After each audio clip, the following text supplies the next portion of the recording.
Madhav entertainment के नव नव ऑडियो वीडियो सबसे पहले देखबाक लेल हमर चैनल के लाल बटन दबा के सब्सक्राइब करी आ घंटी के निशान के जरूर दबाओ। छठी मैया के गीत सुनावी और अहाँ सबसे आग्रह निवेदन जे हमर यूट्यूब चैनल है माधव एंटरटेनमेंट ओकरा ज्यादा से ज्यादा सब्सक्राइब और लाइक करी शेयर करी। का चाही बस के बहंगिया बहंगी लचकत जाए महंगी लचकत जा का चाही बस के बहंगिया बहंगी लचकत जाए महंगी लचकत जा बानू ने पिया जी का हरिया बहंगी घाट पहुँचा महंगी घाट पहुँचा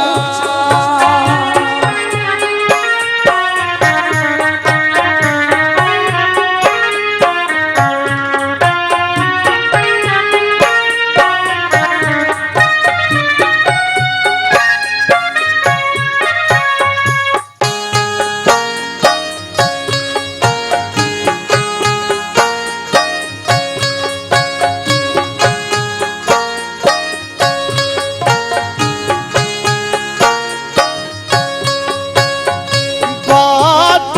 में पूछे ये बाटोहिया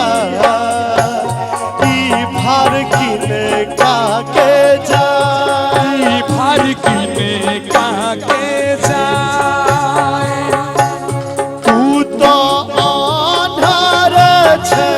रे बाटोहिया ई भार राना मैया के जाई भार छठी मैया के जा तू तो का चाही बस के बहंगिया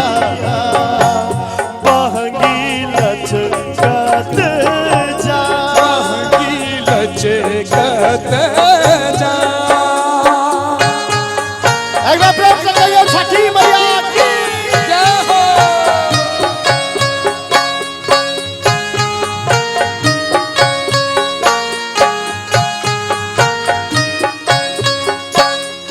पोखरी पर छठी मैया ई भार हुन के ले जाई भार होने के लजाए राखू ने पिया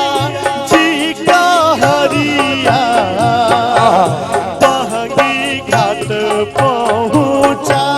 महंगी घाट पहुँचा तू तो का चाही बस के बहंगिया बहंगी लचकत जाए बहंगी लचकत जाए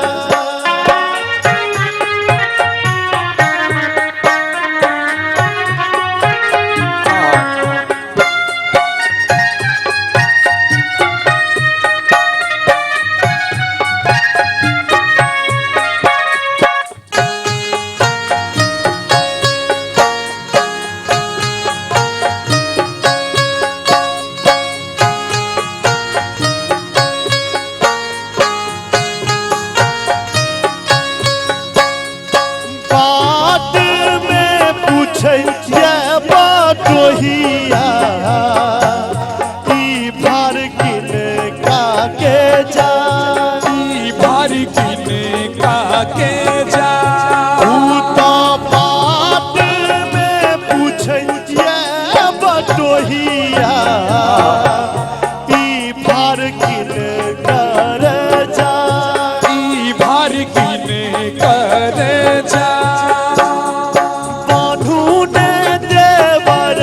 जी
छठी मैया की